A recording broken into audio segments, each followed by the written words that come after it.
नमस्कार, चर्चा में आप सभी का स्वागत है। मैं हूं अश्विनी कुमार मिश्र। देश के 80वें स्वतंत्रता दिवस पर समूचे देश ने एक बार फिर 2047 तक विकसित भारत के निर्माण का संकल्प लिया और इसी दिन भारत सरकार के प्रधान वैज्ञानिक सलाहकार कार्यालय ने एक अभिनव पहल की शुरुआत की और ये पहल समर्पित है विकसित गांव से विकसित भारत के निर्माण के लिए।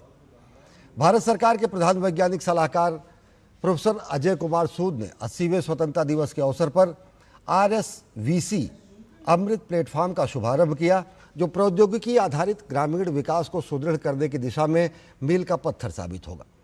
प्रधान वैज्ञानिक सलाहकार कार्यालय के सहयोग से नाबार्ड द्वारा विकसित अमृत रूटेज smart village centre ecosystem digital रीढ़ के रूप में काम करेगा और ग्रामीण नवाचार और प्रौद्योगिकी हस्तांतरण की राह को यह और आसान बनाएगा। ये योजना ग्रामीण क्षेत्रों में आवश्यक तकनीक को व्यापक रूप से अपनाने में सक्षम बनाता है। RSVC अमृत एक ऐसा प्लेटफॉर्म है जिससे ग्राम सुराज की संकल्पना को साकार किया जा सकेगा, क्योंकि आत्मनिर्भर ग्राम आत्मनिर्भर भारत के सोपान हैं और यही आत्मनिर्भर ग्राम विकसित भारत की नींव को मजबूत करते हैं। इससे तकनीकी खोज, सत्यापन, उपयोग की प्रक्रिया आसान होगी, नवाचारों, संस्थानों और ग्रामीण समुदायों को जोड़ना आसान होगा। स्टार्टअप, वैज्ञानिक और ग्रामीण समुदायों को एक ऐसा मंच मिलेगा जहां पर तकनीक के प्रभावी इस्तेमाल से ग्राम की अर्थव्यवस्था के साथ साथ ग्रामीण इकोसिस्टम को बेहतर किया जा सकेगा। ग्रामीण भारत में टेक्नोलॉजी की पहुंच के लिए ये बेहद अहम होगा और ये वो ऐसा कार्यक्रम होगा जो कि भविष्य में ग्राम आत्मनिर्भरता, ग्रामीण अर्थव्यवस्था, ग्रामीण विकास और अंततः विकसित भारत के निर्माण में बेहद अहम साबित होगा। तो आज हम इसी विषय पर चर्चा करेंगे और जानेंगे विशेषज्ञों की राय। लेकिन आइए दिखाते हैं कि क्या है RSVC अमृत प्लेटफॉर्म।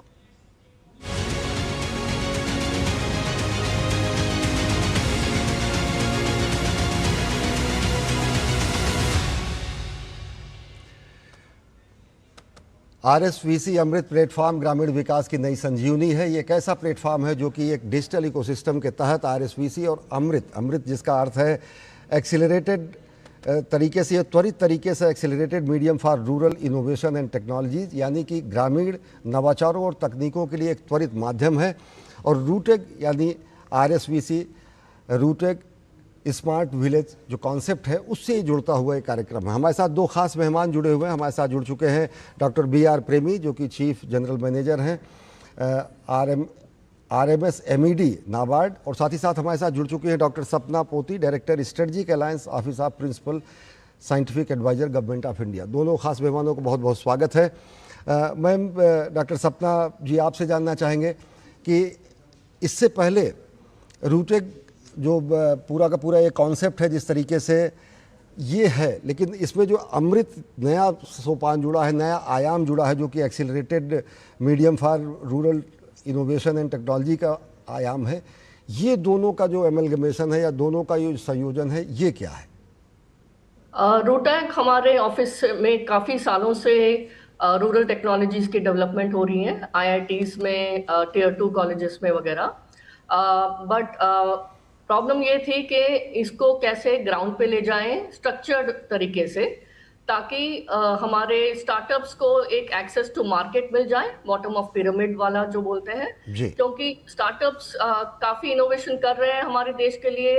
उनके पास काफ़ी इनोवेटिव आइडियाज़ हैं जो हमें इसको मैन्युफैक्चर करके इंक्रीज करना है, और गांव वालों को स्ट्रक्चर्ड तरीके से टेक्नोलॉजीज तकनीकी पहुंचनी चाहिए। इस वजह से हमने डिसाइड किया था कि हम एक पूरा स्ट्रक्चर बनाएंगे, उसको रूटैक स्मार्ट विलेज सेंटर बताएंगे। उसमें रूटैक के साथ जोड़ा हुआ है एनवायरमेंट, एम्प्लॉयमेंट, एंटरप्रेन्योरशिप के लिए।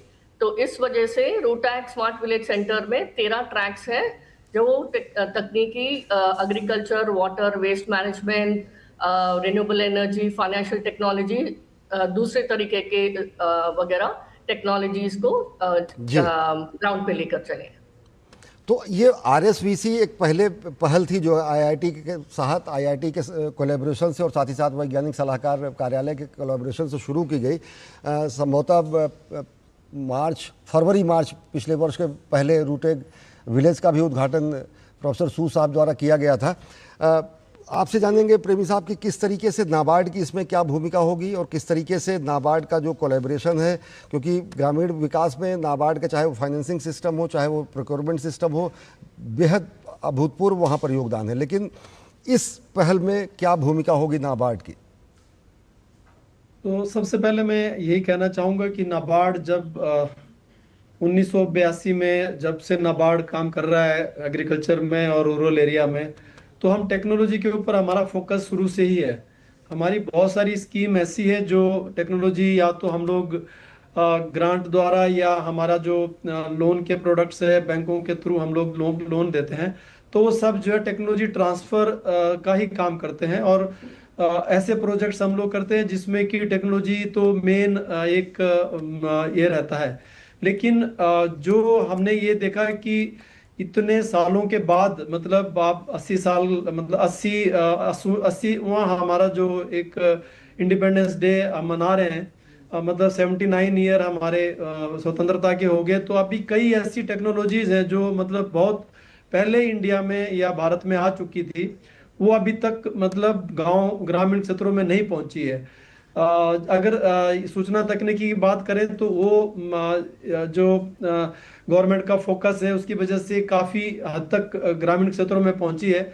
लेकिन जो एग्रीकल्चर से रिलेटेड या रूरल एरिया में बहुत सारी टेक्नोलॉजीज जो 13 ट्रैक डॉक्टर सपना पोटी मैडम ने बताया, तो वो उनमें से बहुत सारे ऐसी टेक्नोलॉजी हैं जो अभी तक शहरों से गांव की तरफ नहीं गई है, या तो किसी एक हो सकता है किसी राज्य में है लेकिन दूसरे राज्य में वो नहीं है, या किसी गांव में है तो दूसरे गांव में नहीं है। तो इसी को ध्यान में रखते हुए हमने ये जो पीएसए का जो एक इनिशिएटिव था जो लास्ट ईयर से हमने इनके साथ एक एमओयू किया है, तो उसमें हम लोग हम लोग एक आरएसबीसी जो इनका जो पीएसए का एक बहुत बड़ा इनिशिएटिव है, तो उसको हम आगे लेके जाएंगे।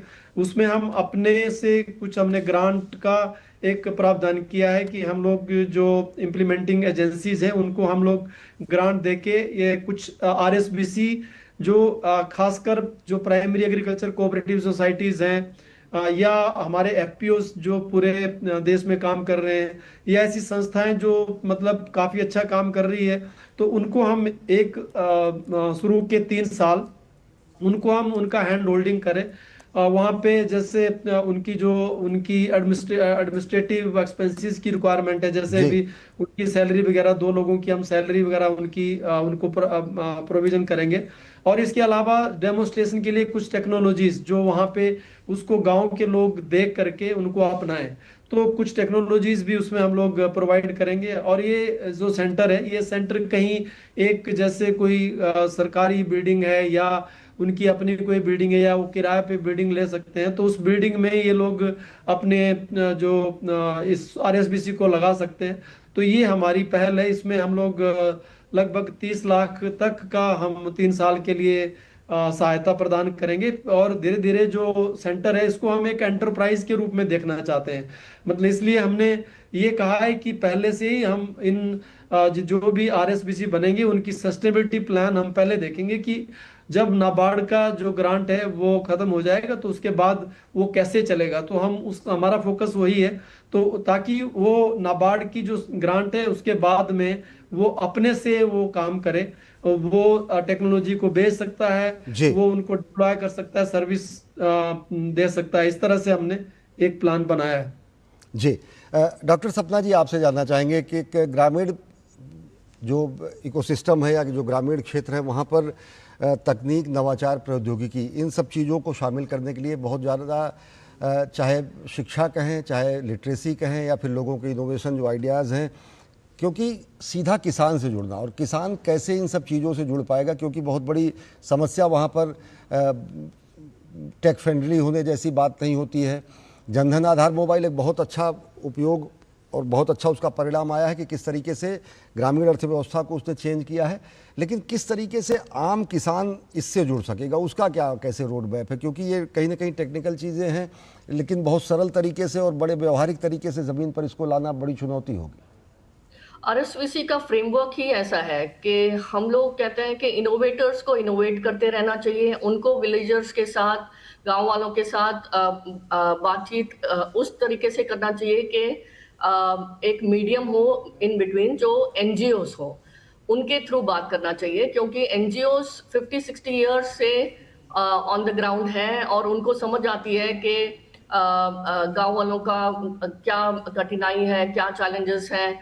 तो हम लोग एक बेसलाइन स्टडी से स्टार्ट करते हैं। बेसलाइन में 10 to 15 गांव को हम लोग टेस्ट करते हैं कि भाई इनको टेक्नोलॉजीज के क्या रिक्वायरमेंट है, उस हिसाब से फिर टेक्नोलॉजीज चूज किया जाता है और एनजीओस ही उनको समझाते हैं।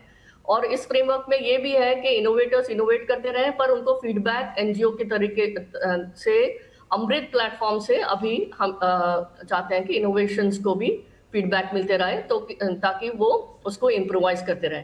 तो ये पूरा आरएसवीसी का जो फ्रेमवर्क है, इसमें ना तो एक पर्सन नहीं है, फुल इकोसिस्टम बना रखा है इसमें। तो एनजीओस भी हैं, विलेजर्स भी हैं, इनोवेटर्स हैं, रिसर्च है जो एकेडमिक इंस्टीट्यूट से आता है, नाबार्ड है, ऑफिस ऑफ पीएसए है, एंड अभी स्टेट गवर्नमेंट्स भी हमारे साथ जुड़ने लगे हैं। तो इस तरीके से इतने प्लेयर्स एक इकोसिस्टम में काम करते हैं, ये 13 ट्रैक्स लेकर जाने के लिए। जी, हम चर्चा जारी रखेंगे, लेकिन वक्त हो चला है बेहद छोटे से ब्रेक का। देखते रहिए डीडी न्यूज़।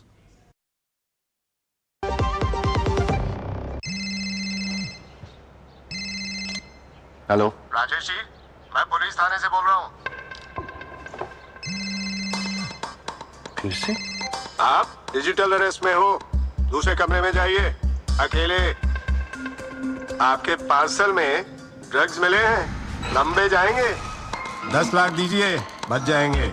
सर इतने कहाँ से? एक लिंक भेजा है, अभी प्रोसेसिंग के लिए 2 लाख भेजिए, बाकी बाद में। सर 2 लाख? क्या हुआ पापा? बेटा ये कह रहे हैं कि मेरे पार्सल में से ड्रग्स मिले हैं। अरे काट दिया। पैनिक मत कीजिए पापा, डिजिटल अरेस्ट जैसा कुछ नहीं होता है, ये सब फ्रॉड है। फ्रॉड? पुलिस, बैंक, आरबीआई इत्यादि के नाम से आने वाले साइबर अपराधियों के फोन या वीडियो कॉल से सावधान रहें। उन्हें कोई पैसे ना भेजें और तुरंत पुलिस में रिपोर्ट करें। अगर समझदारी नहीं दिखाओगे तो पैसे गवाओगे। आरबीआई कहता है जानकार बनिए, सतर्क रहिए। मेरी पसंद, मेरी पसंद, मेरी पसंद, मेरी पसंद, हमारी पसंद। हम सबकी पसंद। मजबूत देश का मजबूत सरिया हो गया स्टील।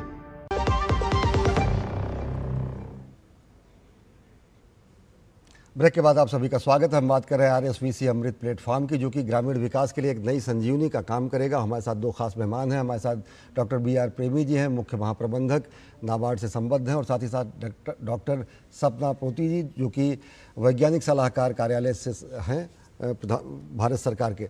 डॉक्टर सपना जी, आपसे जानना चाहेंगे, अगर अब तक का रूटेक का वो देखें प्लेटफॉर्म, इस प्लेटफॉर्म से ग्रामीण, जैसा कि आपने बताया, बहुत सारे एनजीओ, नाबार्ड और अन्य स्टार्टअप, और पूरा का पूरा एक नया से इकोसिस्टम बना है ग्रामीण में तकनीक को, ग्रामीण में बाज़ार को, ग्रामीण में नवाचार को, ग्रामीण में नई कार्यशैली को स्थापित करने के लिए। अभी जो अमृत उसमें जो है एक्सेलरेटेड मोड में, इसको कैसे रूटेक को भी एक्सेलरेटेड करेगा, या फिर कैसे ये और ज़्यादा त्वरित रूप से ये कार्य करेगा? इसमें नई चीज़ें क्या है? आरएसवीसी से अलग नए आयाम क्या क्या है? तो पहले तो हमने रूटैक से स्टार्ट किया था, क्योंकि हमें टेस्ट करना था कि ये मॉडल ठीक है कि नहीं है जी। और उसके बाद मंथन हमारा एक डिजिटल प्लेटफॉर्म है, जो office of principal scientific adviser से ही हमने बनवाया था अराउंड 4 years ago। तो उसमें सारे एकेडमिक इंस्टीट्यूट, स्टार्टअप्स और हमारे जो इनोवेटर्स हैं, वो सारे एक साथ हैं। ICARs, ICERs, CSIRs सारे जुड़े हुए हैं उस प्लेटफॉर्म में। तो रूटैक से मॉडल्स हमने टेस्ट किया। उसके बाद हमने मंथन पे सबको डेमोक्रेटिकली इनवाइट किया कि सारे इनोवेशन सभी आ सकते हैं RSVC के अंदर। इसीलिए रूटैक है, जैसे मैंने बताया था आपको, कि it is democratically open to all. तो जब सारे इनोवेशंस आए तो इनको ये 13 ट्रैक्स में हमने एडजस्ट किया। और अभी हम अमृत के थ्रू एक तो हम टेक्नोलॉजी सैंडबॉक्सिंग कर रहे हैं। उसका मतलब होता है कि हम वैलिडेट कर रहे हैं कि टेक्नोलॉजीज जो हैं, जो क्लेम्स स्टार्टअप्स कर रही हैं, वो विलेज रेडीनेस है कि नहीं इसमें। इन एडिशन टू दैट एक हमने विलेज रेडीनेस लेवल किया है। आपने टेक्नोलॉजी रेडीनेस लेवल सुना होगा, आपने मार्केट रेडीनेस लेवल सुना होगा, पर विलेज रेडीनेस लेवल है कि आपका इनोवेशन लाइवलीहुड जनरेट करता है क्या, कॉस्ट इफेक्टिव है क्या, गांव के लिए सूटेबल है क्या, स्केलेबल है क्या, वो सारी चीजें हैं। तो ये स्कोर कार्ड भी अमृत प्लेटफॉर्म उसको देती है। इन एडिशन टू दैट पूरा मॉनिटरिंग जो आरएसवीसी से करने हैं, काफी आरएसवीसी स्टेट गवर्नमेंट से आएंगे, काफी नाबार्ड के फंडिंग से आएंगे, काफी सीएसआर के फंडिंग से आएंगे, बट एक प्लेटफॉर्म चाहिए हमें जो देश का सारा आरएसवीसी को देखे फैसिलिटेशन की तरह से। Word monitoring is not the right word here, facilitate करने के लिए कि भाई कहीं पे उनको मार्केट एक्सेस की जरूरत पड़ गई है, लाइवलीहुड बन गया है पर मार्केट नहीं कर पा रहे हैं। जैसे for an example bead making machinery self help group को हमने दिया है तपल में, तपल मथुरा के पास है। तो सेल्फ हेल्प ग्रुप जो बनाती है, ट्रांसफॉर्म रूरल इनोवेशन फाउंडेशन ने ये बनाया है with funding from Gates Foundation. तो ये जब वो बनाते हैं उसके बाद उसको बेचने के लिए मथुरा जाना होता है।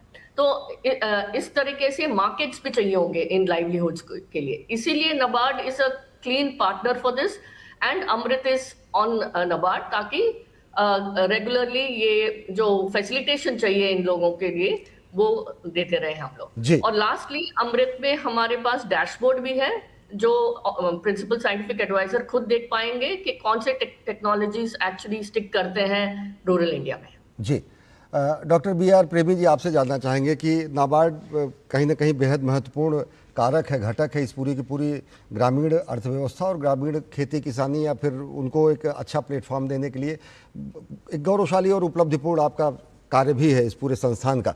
लेकिन अगर देखें तो अब भी बहुत सारे गांव की स्थितियाँ ये होती, चाहे वो फ्लड की कंडीशन हो, चाहे वो मौसम की कंडीशन हो, चाहे वो खेती किसानी के समय पर जानकारी, इन सब चीज़ों से बहुत ज़्यादा आगे दूर दराज के गांव का जो डेमोग्राफिक जो जियोग्राफिक एरिया है भारत का, उस हिसाब से अगर देखें तो वेस्ट मैनेजमेंट जैसा आप कर रहे हैं, जैसे वाटर ट्रीटमेंट का आप कह रहे हैं कि वॉश जो है उसका जो रिनोवेशन, नवीकरणीय ऊर्जा संबंधी जानकारी, ये सब काफ़ी कॉम्प्लेक्स इश्यूज़ हैं। और गांव का आम किसान सीधा सीधा खेती किसानी से जुड़ा होता है, खेत उगाना, पैदा करना, उसको काटना, बेचना। अच्छे प्लेटफॉर्म, अच्छे वेयर हाउसेज, अच्छे जो है विपणन केंद्र, व्यापार के केंद्र तो बनाए जा रहे हैं, लेकिन क्या अंतर आया है, कितना अंतर आया है अगर देखें तो आरएसवीसीज के प्रयोग के जरिए अब तक? देखिए, जो ग्रामीण क्षेत्र है उसमें सबसे बड़ा जो घटक है वो मैं कहूँगा कि जो प्राइमरी एग्रीकल्चर कोऑपरेटिव सोसाइटीज़ हैं जो बहुत सदियों से काम कर रही है, जो और इसके अब अगर भारत सरकार के इनिशिएटिव देखें तो उन्होंने एक पूरा मंत्रालय 2-3 साल पहले पूरा मंत्रालय मिनिस्ट्री ऑफ कोऑपरेशन को स्टार्ट किया है। तो जितना अगर आप फार्मर को कोई भी चीज़ फार्मर तक ले जाना चाहते हैं तो वो एक ऐसा माध्यम है कि जिससे बहुत आसानी से हम कोई भी टेक्नोलॉजी है या कोई भी सर्विस है वो ग्रामीण क्षेत्र में जहाँ पे मतलब कुछ भी नहीं पहुँच सकता, वहाँ पे ये प्राइमरी एग्रीकल्चर कोऑपरेटिव सोसाइटीज़ है, तो इनके थ्रू हमारा फोकस रहेगा। और इसमें काफ़ी हमने जोर दिया है, मतलब नाबार्ड को अगर देखेंगे तो उनको हम पूरा उनको कंप्यूटराइज हम लोग कर रहे हैं, उनको पूरा टेक्नोलॉजी का हम फैसिलिटी भारत सरकार के साथ मिलके कर रहे हैं। इसके अलावा उनको स्मार्ट पैक्स के रूप में कन्वर्ट कर रहे हैं, ताकि पहले वो सिर्फ जो है क्रेडिट का काम करते थे, सिर्फ लोन देते थे अपने मेंबर्स को। अभी उनको मल्टी सर्विस हम लोग सेंटर बना रहे हैं जो ऋण के साथ साथ दूसरे सारे काम कर सकते हैं, चाहे वो चाहे गैस सप्लाई का काम हो या कोई सर्विस सेंटर का काम हो, कोई मशीनरी अगर वहाँ पे उनको फार्मर्स को अगर मुहैया करानी, तो वो सारे काम जो है वो कर सकते हैं। तो उनके थ्रू एक वो चैनल हम ज़्यादातर इसमें फोकस कर रहे हैं। दूसरा हमारा जो चैनल है वो फार्मर प्रोड्यूसर ऑर्गेनाइजेशन है। तो इन ऑर्गेनाइजेशंस को हम कैसे इकट्ठा करें, जैसे नाबार्ड ने तो जो सेल्फ हेल्प ग्रुप जिसको हम कहते हैं स्वयं सहायता समूह, तो वो हमने स्टार्ट किया था नाबार्ड ने, और वो एक बहुत बड़ा प्रोग्राम एक हो गया जो गवर्नमेंट ऑफ इंडिया अब उसको पूरा आगे लेके जा रही है। तो उसके थ्रू, और उसके अलावा जो हमारा एक नॉन फार्म सेक्टर है उसमें हम लोगों का काफ़ी ग्रामीण क्षेत्रों में काम है। हम लोग जैसे फार्म सेक्टर में फार्मर प्रोड्यूसर ऑर्गेनाइजेशन होता है, तो हम ऑफ फार्म सेक्टर में जहाँ पे जो कृषि से गैर कृषि से रिलेटेड जो भी काम है वो हमारी जो उनको हम रेपो कहते हैं, रूरल प्रोड्यूसर ऑर्गेनाइजेशंस, तो वो लोग ये सब काम आगे लेके जाते हैं। तो हम एक्चुअली फार्मर्स को कलेक्टिवाइजेशन में हमारा ज़्यादा ध्यान है, और उसी के तहत हम लोग इस तरह की स्कीम्स को आगे लेके जाते हैं। जो टेक्नोलॉजिकल गैप है, कहीं ना कहीं जो एक बड़ा गैप है गांव तक पहुंचते तक, वो कहीं ना कहीं पाटा जा सके। हम चर्चा जारी रखेंगे वक्त एक और छोटे से ब्रेक का। देखते रहिए डीडी न्यूज़। जरा सोच के देखिए, आपके पास कुछ ऐसा है जो आपकी दुनिया बदल सकता है। जानते हैं क्या? आपका अपना सोना। सोना क्या नहीं कर सकता? सोना आपको अपने सपनों का घर दिला सकता है, आपके बच्चों का भविष्य बना सकता है। सोना आपकी हर इच्छा पूरी कर सकता है। तो भारत की सबसे बड़ी gold loan NBFC Muthoot finance से गोल्ड लोन लीजिए और फिर देखिए सोना क्या नहीं कर सकता। मुथूट फाइनेंस, जहाँ विश्वास ही परंपरा है। कॉल कीजिए 1-800-313-1212। जब धरती चीर कर निकलता है लोहे का पत्थर और मिलता है मोंगिया के जोश से, फिर तपता है, पिघलता है और बनता है फौलाद। अब होता है सरिया सारी खूबियों के साथ। मोंगिया स्टील, मजबूत देश का मजबूत सरिया।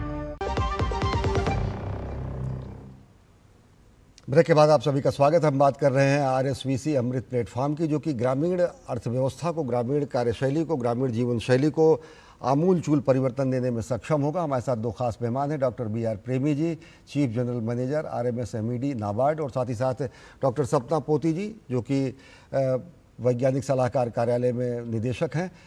डॉक्टर सपना जी, आपसे जानना चाहेंगे, अगर देखें तो रूटेक और उसके बाद फिर RSVC, इसी का कितना विस्तार पूरे देश भर में व्यापक स्तर पर अगर देखें, क्योंकि भारत में लाखों की संख्या में 6 लाख के आसपास गांव हैं, तो ये जो सेंटर्स हैं ये कितने एक्सेलरेटेड तरीके से अब तक स्थापित किए जा चुके हैं? और सबसे बड़ी बात महिलाओं की भागीदारी, क्योंकि एक बहुत बड़ा आधी आबादी का योगदान भी ग्रामीण क्षेत्रों में हर तरीके से सुनिश्चित करना इसको और गति प्रदान करेगा। हमें ये एक तो अराउंड 11 मंथ्स टू 1 साल हुआ होगा जब से हमने इसको डिजाइन किया। फिर हमको first prize social stock exchange ने अवार्ड किया RSVC के कॉन्सेप्ट के लिए। फिर नाबार्ड को हमने इनवाइट किया कि पार्टनरशिप में आइए, और उसके बाद हमने स्कीम बनाया और सारे कॉन्टोर्स और standard operating procedures, RSVC centre of excellence और प्रोजेक्ट मैनेजमेंट यूनिट खड़ा किया। ये सारी चीज़ें नाबार्ड और ऑफिस ऑफ PSA ने साथ में लास्ट 1 ईयर से किया है, तो काफ़ी टाइम प्रिपरेशन में जाता है। पैरेलली हमने सारे मंथन के इनोवेशंस को 13 ट्रैक्स में नियरली 104 सेंटर्स खड़े किए हैं CSR के फंडिंग से। हमने NGOs और इम्प्लीमेंटेशन पार्टनर्स को क्लियरली बोल दिया था कि आपको अपना खुद का फंडिंग एटलीस्ट एक RSVC खड़ा करके आपको दिखाना होगा, क्योंकि सारे NGOs जो देश के हैं वो टेक्नोलॉजीज डिसमिनेट नहीं कर सकते।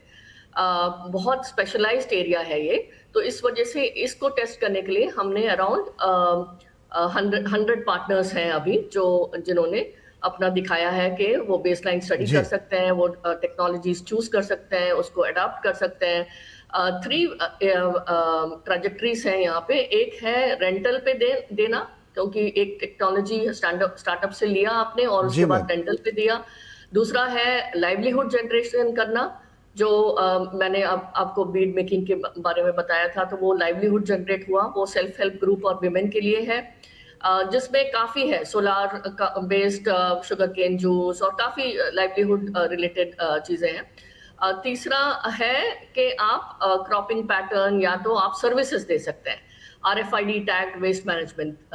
आज के डेट में अर्बन स्पेस में भी हमारे पास RFID टैग वेस्ट मैनेजमेंट नहीं है, पर हमने गांव में इसको दिखाया है। मंडोरा विलेज जो हरियाणा में है, वहां पे हमने इसको दिखाया कि किस तरीके से ये बहुत अच्छी तरह चल सकता है। जी, तो निश्चित तौर से अगर देखें तो RSVC अमृत प्लेटफॉर्म ग्राम स्वराज की संकल्पना को साकार करता है, आत्मनिर्भर गांव की संकल्पना को आगे बढ़ाता है और एक गांव का जो पूरा पारिस्थितिकी तंत्र है, चाहे वो जीवन शैली हो, चाहे वो खेती किसानी हो या फिर वहाँ पर व्यापार और विपणन के अन्य गतिविधियाँ हों, उनको कहीं ना कहीं और ज़्यादा एक्सेलरेट करेगा और ज़्यादा त्वरित करेगा और ज़्यादा उसको गति प्रदान करेगा। बहुत बहुत धन्यवाद डॉक्टर BR प्रेमी जी, डॉक्टर सपना पोती जी। तो निश्चित तौर से अगर देखें तो विकसित भारत का निर्माण अगर 2047 तक करना है तो हमें आत्मनिर्भर गाँव, आत्मनिर्भर ग्रामीण व्यवस्था, आत्मनिर्भर ग्रामीण के साथ साथ विकसित गाँव और विकसित ग्रामीण अर्थव्यवस्था को भी बनाना होगा और यही विकसित गांव ही विकसित भारत की नींव रखेंगे। इस विशेष कार्यक्रम में फिलहाल इतना ही। देश और दुनिया की ताज़ा तरीन खबरों के लिए देखते रहिए DD न्यूज़। नमस्कार।